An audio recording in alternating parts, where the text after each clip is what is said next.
ஜம்மு காஷ்மீரில் பெஹல்காம் தீவிரவாத தாக்குதலுக்கு மூளையாக கொல்லப்பட்டவர் உள்ளிட்ட 3 தீவிரவாதிகளை பாதுகாப்புப் படையினர் சுட்டுக் கொன்றனர்.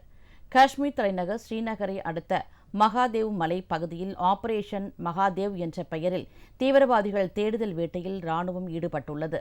அந்த வகையில் இப்பகுதியில் லஷ்கர்-இ-தொய்பா தீவிரவாதிகளின் நடமாட்டம் தொடர்ந்து கண்காணிக்கப்பட்டு வந்தது. இந்நிலையில் தட்சிகாம் வனப்பகுதியில் இருந்து சந்தேகத்திற்கு இடமான செயற்கைக்கோள் தொலைத்தொடர்பு பரிமாற்றங்கள் நடைபெறுவதை நமது உளவுத்துறை கண்டறிந்தது.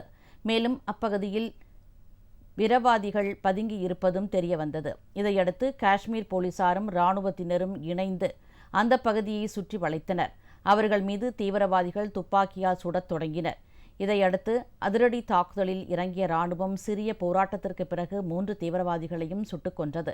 இவர்களில் ஒருவன் 27 பேரை பலி கொண்ட பெஹல்காம் தீவிரவாத தாக்குதலுக்கு மூளையாக செயல்பட்ட சொலிமான் ஷா என்ற முசாஃபாஜி என்ற ராணுவத்தினர் தெரிவித்தனர். அவர்கள் சுட்டுக் கொல்லப்பட்ட இடத்தில் கையெறி குண்டுகள், AK-47 ரக துப்பாக்கிகள் உள்ளிட்ட ஏராளமான ஆயுதங்கள் கைப்பற்றப்பட்டன.